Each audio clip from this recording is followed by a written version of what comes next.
Student. तो ये हमारा तीसरा लेक्चर है और यहाँ पे देखते हैं हमारी प्रॉब्लम्स। अभी तक हमने जितनी प्रॉब्लम्स करेंगे उसी के आगे हम प्रॉब्लम्स कंटिन्यू कर रहे हैं। तो धीरे धीरे हम अपनी प्रॉब्लम जितनी भी इलेक्ट्रोकेमिस्ट्री की हैं धीरे धीरे डिस्कस करते रहेंगे ताकि हमें जो है बोर्ड में अच्छे नंबर और स्कोर कर सकें।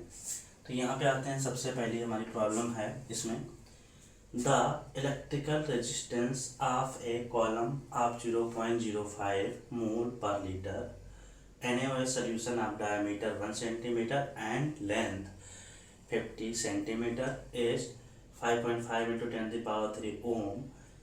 Calculate its resistivity, conductivity and molar conductivity. तो हमें इसमें कैलकुलेट करना है रेजिस्टिविटी, मोलर कंडक्टिविटी और साथ में कंडक्टिविटी। और ये आपको पाई की वैल्यू इसमें गिवन है क्वेश्चन में ही, और ये क्वेश्चन प्रीवियस ईयर में पूछा गया है 2023 एंड 20। ठीक है, अब हम देखते हैं इसका सल्यूशन। सबसे पहले देखो इसमें हमें दे रखा है डायमीटर, तो हमें क्या चाहिए, सबसे पहले हम इसमें निकालेंगे क्रॉस सेक्शनल एरिया। ठीक है, तो निकालेंगे क्रॉस सेक्शनल एरिया जो कि हमारा ए होता है 11/पाई आर स्क्वायर।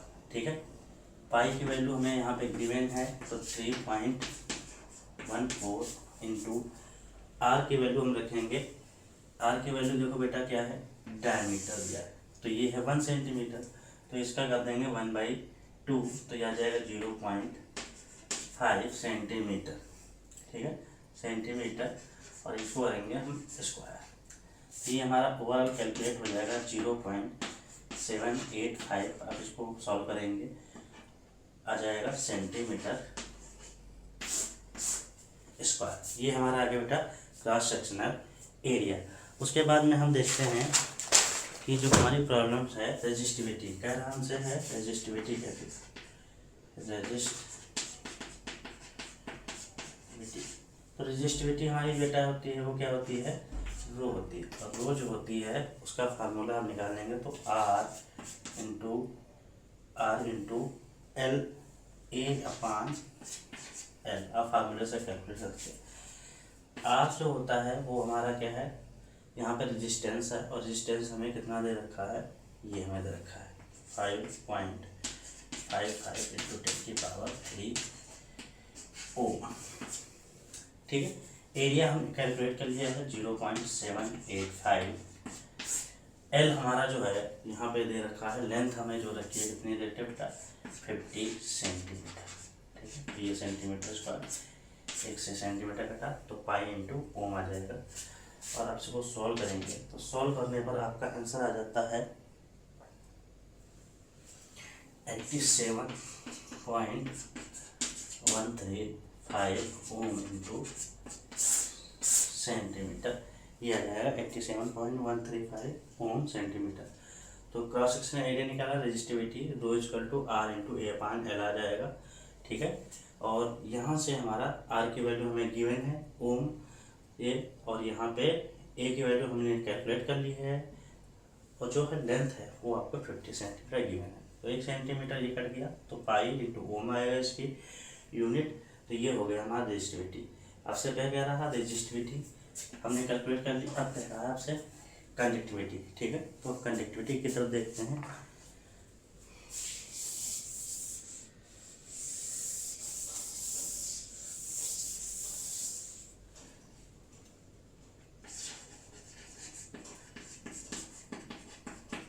कंडक्टिविटी, जो कंडक्टिविटी होती है उसको हम कैसे डिनोट करते हैं, तो ये 1/, रेजिस्टिविटी की होती है 1/, रो फार्मूले से आप देख सकते हैं। तो यहाँ पे 1/57.135 ओम इंटू सेंटीमीटर। आप इसको सॉल्व कर लेंगे, सॉल्व करने पर आपका आंसर आ जाएगा 0.01148। ठीक है, ये ऊपर जाएगा, इसको जाएगा ओम इनवर्स, ये हो गई है सेंटीमीटर इनवर्स, तो आपका आंसर आ जाएगा 0.00148 और इसी को हम लिख देते हैं, ये ओम इनवर्स को लिखते हैं साइमन सेंटीमीटर। तो ये हमारी आगे बेटा गया कंडक्टिविटी, ठीक है। रेजिस्टिविटी हमने कैलकुलेट कर ली, यही थी कंडक्टिविटी। अब हमारे पास लास्ट भी बचता है बेटा मोलर कंडक्टिविटी, ठीक है। तो थर्ड हमारा बचता है, सेकंड हमने निकाल लिया था, third molar conductivity lambda M के/c, ठीक बेटा। तो यहाँ पे हमने के की वैल्यू जो है हम रख देते हैं, के की वैल्यू हमने निकाल रखी वहाँ से 0.00, फिर आएगा 1148। सी की वैल्यू आपको हमने कहाँ पे दे रखी है, सी की वैल्यू आपको यहाँ पे हमने दे रखा है ये, ठीक है। तो 0.05 इंटू 10⁻³ आ जाएगा, ठीक है। आप इसको सॉल्व करेंगे तो सॉल्व करके आपका आंसर आ जाएगा जो है 229.6 साइमन सेंटीमीटर स्क्वायर पर, ठीक है। आप इसको कैलकुलेट करेंगे तो आपका आंसर आ जाएगा 229.6 साइमन सेंटीमीटर स्क्वायर पर मोल। तो यह हमारा क्वेश्चन हो गया। इसमें आपका जो भी वैल्यू दे रखी थी, हमने रेजिस्टिविटी निकाल ली, कंडक्टिविटी निकाल ली एंड मोलर कंडक्टिविटी निकाल ली। ये क्वेश्चन हमारा प्रीवियस क्वेश्चन है, तो ये हमारा इसका रहा सॉल्यूशन, ठीक है। अब देखते हैं नेक्स्ट क्वेश्चन।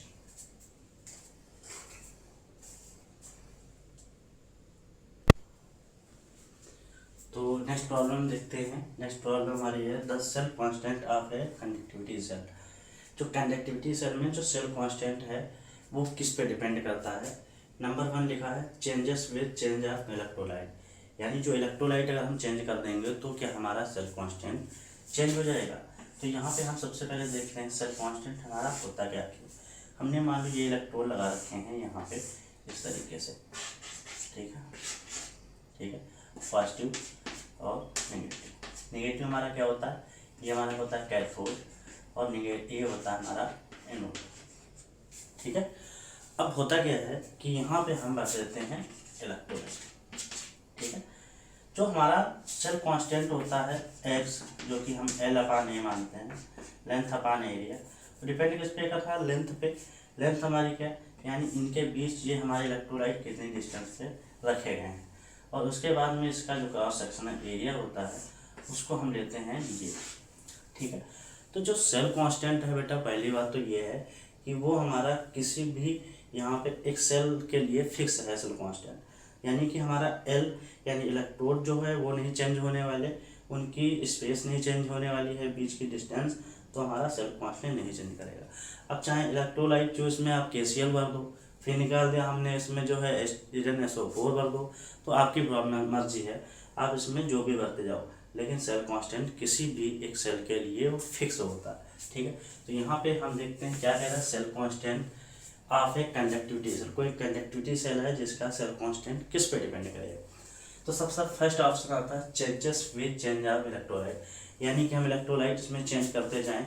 जैसे इलेक्ट्रोलाइट KCl भर दिया आपने, फिर हमने क्या कर दिया NaOH भर दिया, आपने कोई भी आपने NaCl, अलग अलग तरीके से इलेक्ट्रोलाइट फिल करते गए, तो क्या सेल कांस्टेंट चेंज होगा, नहीं होगा, क्योंकि इलेक्ट्रोलाइट को डिपेंड करता ही नहीं है। सेकेंड आपका दिया है changes with change of concentration of electrolyte, कह रहा है कि अब जो इलेक्ट्रोलाइट है उसकी कंसंट्रेशन बदल दीजिए। जैसे हमने 1 मोलर 2 मोलर 3 मोलर इस तरीके से अगर कंसंट्रेशन हम चेंज करते जाएंगे तो क्या उस पर डिपेंड करेगा, तो ये भी आपका नहीं करने वाला। थर्ड आपका आता है changes with temperature of electrolyte, जो इलेक्ट्रोलाइट है उसका टेम्परेचर कह रहे हैं चेंज कर दें, तो उस पर भी वो डिपेंड नहीं करेगा। उसके बाद लास्ट जो आता है remains constant for a cell, यानी एक सेल के लिए हमारा सेल कांस्टेंट फिक्स रहता है, ठीक है। ये मैंने बताया था क्लास में भी, और यहाँ पर भी आप इसको याद कर लेंगे कि सेल कांस्टेंट फिक्स होता है, ठीक है।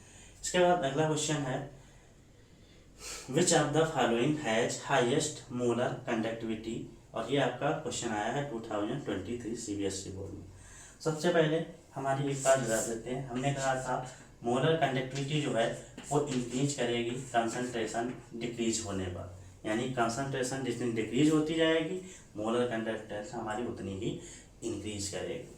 तो यहाँ पर हम देखते हैं कह रहा है हाईएस्ट, ठीक है, हाईएस्ट मोलर कंडक्टेंस किसकी होगी? तो जिसका कंसंट्रेशन लो होगा उसी की हमारी मोलर कंडक्टेंस हाई हो जाएगी।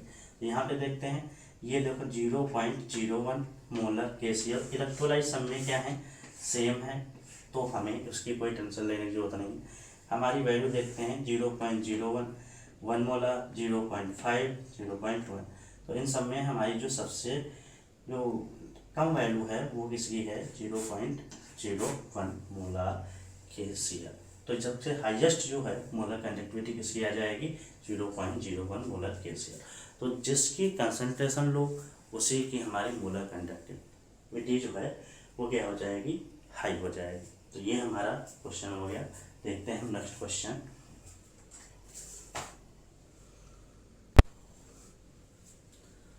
चलिए नेक्स्ट क्वेश्चन देखते हैं। हमारा है how much charge is required for the following reactions.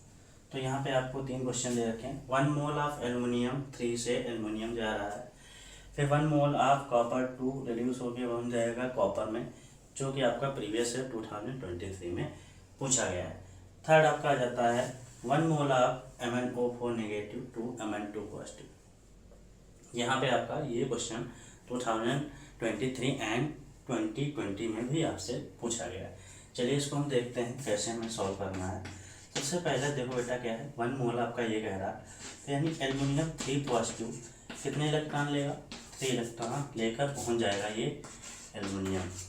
ठीक है, तो यहाँ पे हमें जो चार्ज रिक्वायर्ड हुआ है, ठीक है, वो टोटल चार्ज हमें रिक्वायर्ड होगा 3 फैराडे, क्योंकि जितना ये नंबर आता है ये फैराडे हमारा होता है, उतनी मोल चार्ज।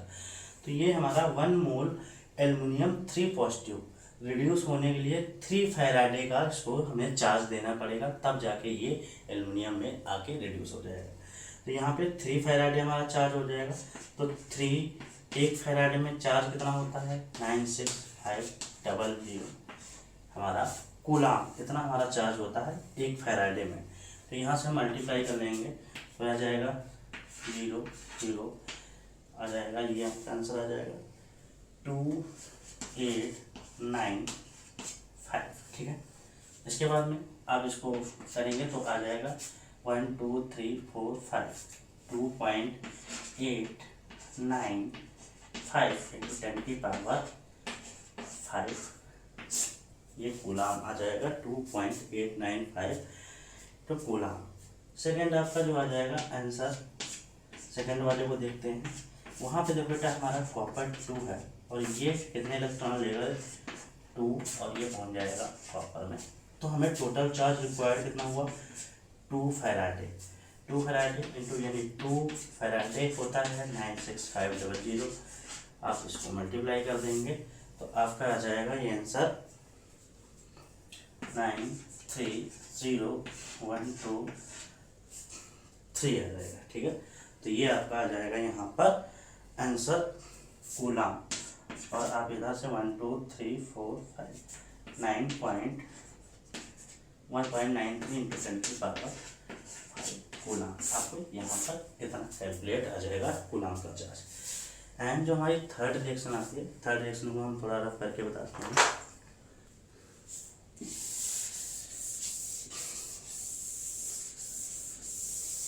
ठीक है, थर्ड हमारा आ जाता है जिसमें क्या है बेटा MnO4 नेगेटिव है और ये यहाँ से जा रहा है बेटा इसमें Mn2 पॉजिटिव। तो पहली बात यहाँ पर हम निकालें तो ऑक्सीडेशन दोनों तरफ से बैलेंस करते हैं तो हमारा आ जाएगा बेटा 5 इलेक्ट्रॉन प्लस 8H प्लस, और यहाँ हम आ जाएगा हमारा 4H2O। ये हमारी आ जाएगी रिएक्शन बैलेंस। या आप इस रिएक्शन को ऐसे भी लिख सकते हैं, इस पर ऑक्सीडेशन नंबर निकालेंगे तो ये -2 होता है, तो ये निकल के आएगा Mn के ऊपर प्लस का 7। ठीक है, और यहाँ से पहुँच किस में रहा है? Mn2 पॉजिटिव में, तो बीच में इलेक्ट्रॉन उसने कितने गेन किए? 5 इलेक्ट्रॉन। यानी हमें चार्ज रिक्वायर्ड हुआ, टोटल चार्ज रिक्वायर्ड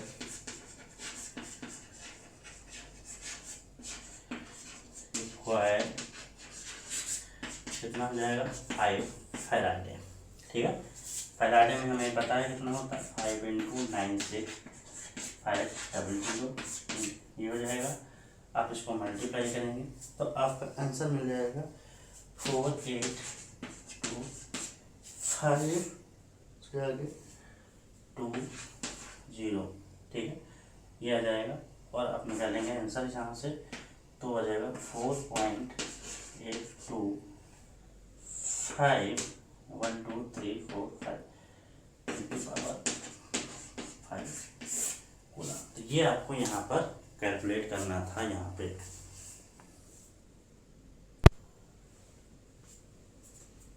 चलिए अब देखते हैं इसमें इसका सोल्यूशन। यहाँ सोल्यूशन फर्स्ट वाले देखते हैं। 1 मोल आता है, H2O है, H2O 1 मोल ले रहे हैं हम, और ये बेटा हो जाता है H2 सबसे पहले टू H+ में ऑक्सीडाइज हो जाएगा, और साथ में रिलीज होगी आपकी हाफ O2 प्लस इलेक्ट्रॉन आपके रिलीज होंगे बेटा 2, ठीक है। तो हम टोटल, अगर हम चार्ज की बात करें, टोटल जो इलेक्ट्रिसिटी है वो क्या हो जाएगी, टोटल इलेक्ट्रिसिटी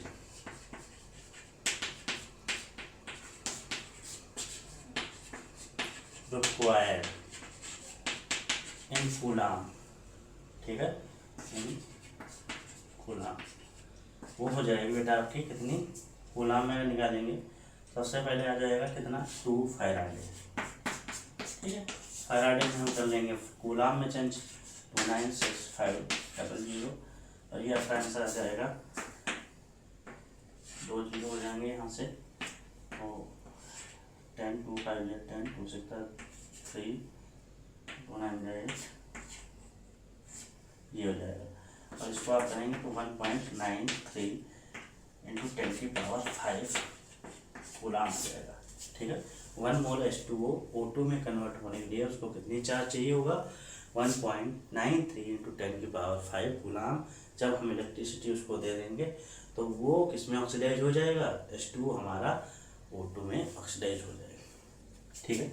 सेकंड हमारा जो है उसमें आपसे कह रहा है यहाँ पे क्या है, FeO से Fe2O3, तो FeO में हमारी ऑक्सीडेशन कितनी आती है +2, यहाँ पे आप निकालोगे तो आ जाएगा बेटा +3, चाहे तो आप निकाल लो 2x - x = 0, तो x = आ जाएगी +3। तो यहाँ पे जो है वो Fe2 जो है वो किसमें पहुँच रहा है बेटा, Fe3 में एक इलेक्ट्रॉन ऑक्सीडाइज हो गया। तो यहाँ पे हम देखें तो इलेक्ट्रिसिटी रिक्वायर्ड होती है 1 फैराडे, यानी 1.965 ये आ जाएगा बेटा 9.65 इंटू 10⁴ कूलम, ये हमारा आएगा आंसर। तो आज के लिए इसने इतना ही, हम देखते हैं आगे प्रॉब्लम्स देखेंगे कौन कौन सी हैं बची हमारी प्रॉब्लम्स। आज के लिए इतना ही, thanks for watching, thank you.